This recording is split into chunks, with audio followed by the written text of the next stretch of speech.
Chew a piece of its bark, and within minutes, your mouth goes numb, the deep, spreading numbness of a dentist's needle with no needle at all. Native Americans used it to pull teeth without pain for centuries. It belongs to the same family as the pepper that numbs your tongue in a Chinese restaurant. It grows wild along rivers and fence lines across half of America right now. And a little over 100 years ago, this tree, and nearly every healing plant like it, was written out of American medicine on purpose. Not by accident, by committee, on paper, with signatures. This is the story of the toothache tree, the plant that never stopped working. It just stopped being remembered.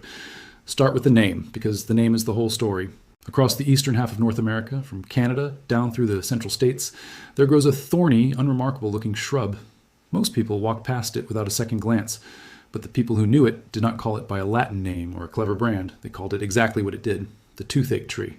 That is its common name in plain English, spoken by settlers and frontier families for generations. A tree so reliable at one specific job that the job became its name. The job was killing pain. Specifically, the worst pain most people in the old world ever felt, the deep, throbbing agony of a rotting tooth. Before dentists, before Novocaine, before the drugstore, a bad tooth could drive a grown man to his knees and keep an entire household awake through the night. And the people living closest to the land had an answer for it, growing right there in the thickets by the water. The native peoples of North America discovered it first, the way they discovered so much of what later became American medicine. Through generations of careful observation, they learned that if you stripped a piece of the bark, or pulled a few of the leaves and chewed them or packed them against the aching tooth and gum, something remarkable happened. First a sharp tingling, almost a buzzing spreading across the tongue and lips, then a deep, blooming numbness, and the toothache, the pain that had felt unbearable moments before, simply faded into silence. Numb enough, in many accounts, that the bad tooth could then be pulled with far less suffering than before. The Omaha used it, the Menominee used it, the Meskwaki used it, not as ceremony, as medicine. The USDA plant guide for Xanthoxylum americanum records it plainly.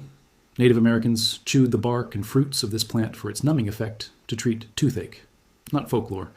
Recorded, documented, cross-referenced use across multiple nations, spanning the entire eastern half of the continent. When European settlers arrived, they learned this the way they learned countless survival skills from the people who had been here all along. One of the most important early American botanists, John Bartram, living in the 1700s, documented exactly this. He recorded that the natives chewed the bark and twigs of this tree because it released a natural substance that numbed the mouth, the tongue, the teeth, and the gums. The knowledge passed from native hands to settler hands, and the toothache tree earned its name in 2 languages in 2 worlds. And here is the part that turns folklore into hard science. That numbing is real, and we now know exactly why it happens. The toothache tree belongs to a plant family called Xanthoxylum. If that sounds unfamiliar, the flavor will not. Xanthoxylum is the exact same group of plants that gives us Szechuan pepper, the spice in Chinese cooking famous for the strange electric numbing buzz it sends across your tongue. That tingling, mouth-numbing sensation you have felt eating a proper Szechuan dish is not your imagination, and it is not heat like a chili. It is a genuine, measurable numbing effect, caused by a specific molecule called hydroxy-alpha-sanshool. This compound acts directly on the nerve endings in your mouth. Scientists have mapped its mechanism precisely. It targets the somatosensory neurons, the touch and tingle receptors in your skin and gums, and interferes with the potassium and sodium ion channels that nerves use to fire off pain signals.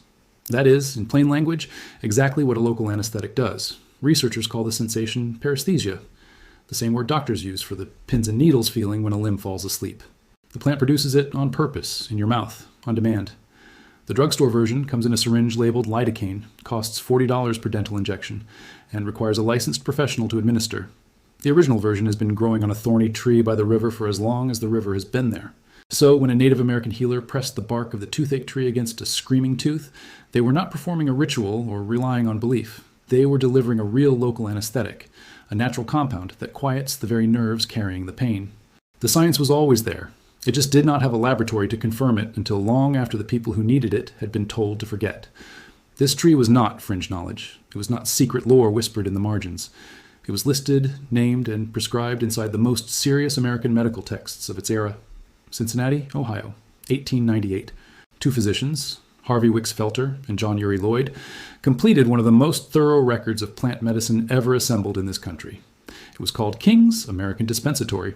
The edition that came out that year ran to thousands of entries, each one a plant, each one with its uses, its preparations, its doses, written down by doctors who use these remedies on real patients every day. And inside that enormous book, among the thousands of healing plants, the toothache tree had its place. Xanthoxylum, listed as a real medicine, by real doctors, in a real medical text, in a real American city. Felter and Lloyd were part of a branch of American medicine called the eclectics, physicians who blended European herbal tradition with the plant knowledge of Native Americans, and who ran their own medical schools, their own hospitals, and their own pharmacies for nearly 100 years. The Eclectic Medical Institute in Cincinnati trained more American doctors than most people alive today have ever heard of.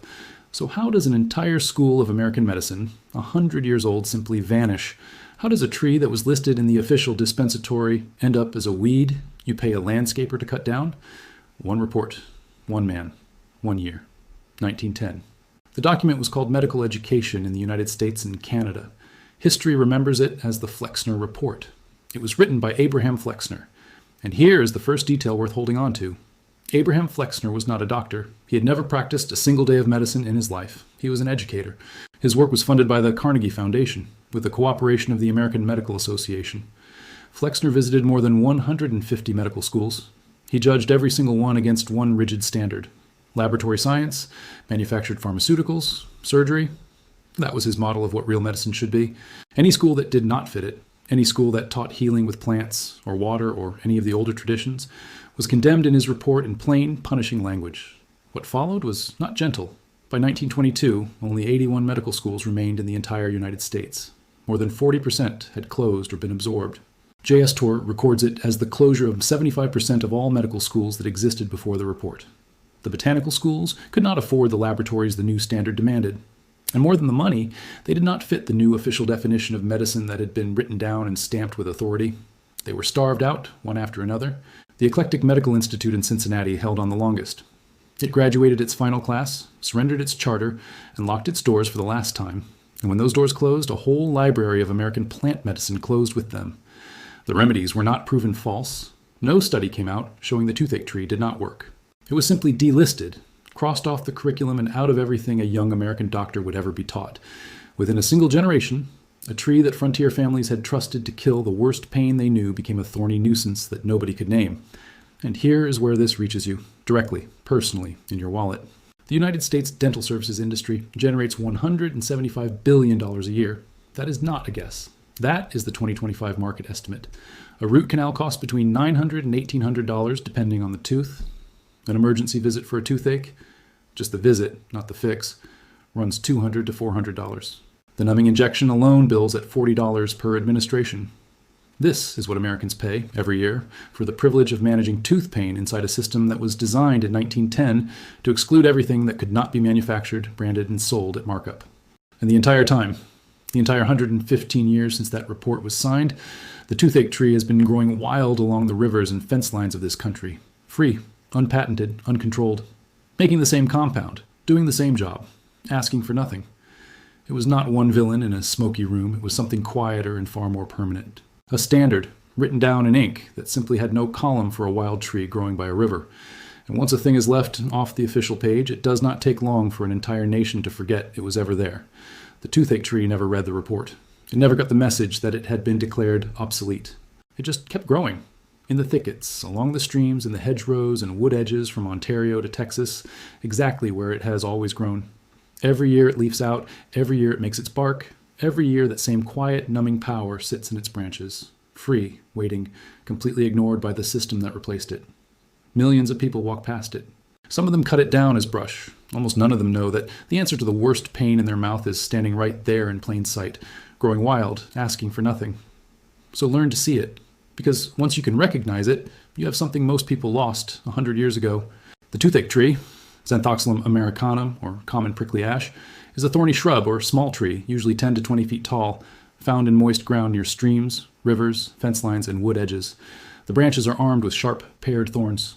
The bark is smooth and gray-brown with lighter blotches. Leaves are compound, many small leaflets along a central stem, resembling an ash leaf, though it is not a true ash at all.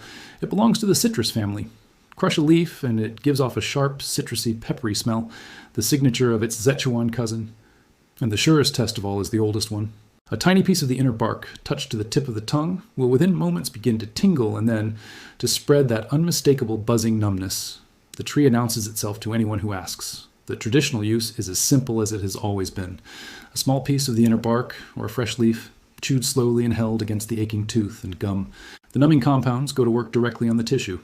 Some traditions made a tincture from the bark, soaked in alcohol, to keep on hand through winter when fresh material was not available. The effect is local and temporary, lasting minutes to perhaps an hour, dulling the pain enough to get through the worst of it. The old-timers used this when there was no dentist for 50 miles and no drugstore for 100. It kept families functional through pain that would otherwise have shut them down entirely. You have a dentist. Use both.